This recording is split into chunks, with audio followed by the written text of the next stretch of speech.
Failures coming in your life, hardships are coming in your life, and what you do in those moments is going to dictate the outcome of so many of our lives. Amen? Here's the problem, is that you have this inherent trait in your DNA. You are wildly independent, and for whatever reason, it's part of our fallen state. We're all born sinners. We want to be able to do things on our own. When we face difficulties, it's not in our nature to reach out and ask for help. It's not in our natures to go running to God. It's not in our nature to go running to somebody. It's actually quite the opposite. And Pastor Chris talked last week about when Adam and Eve sinned. I want you to see the response of Adam and Eve when they sinned. And I think it will probably register in your heart that this is most of our responses when we find ourselves in those same situations. In Genesis chapter 3, Adam and Eve have sinned. They've eaten of the fruit. They know they've messed up. When the cool evening breezes were blowing, the man and his wife heard the Lord God walking about in the garden. So they hid from the Lord among the trees. It's your natural reaction.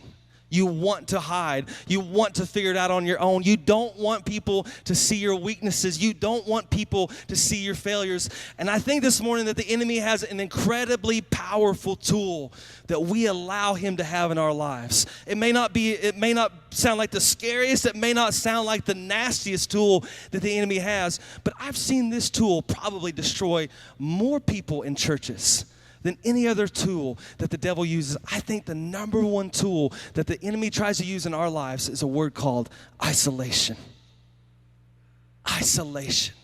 If he can get you away from your church family, if he can get you away from those godly relationships that you need in your life, that he's placed in your life, they need you, you need them. I mean, as believers, we're supposed to be a network. We're supposed to be a family. But if the enemy can get you away from those things, how many of you can attest to the fact today that when the enemy gets you isolated, he can put all sorts of things up in this head of yours? Can anybody attest to that?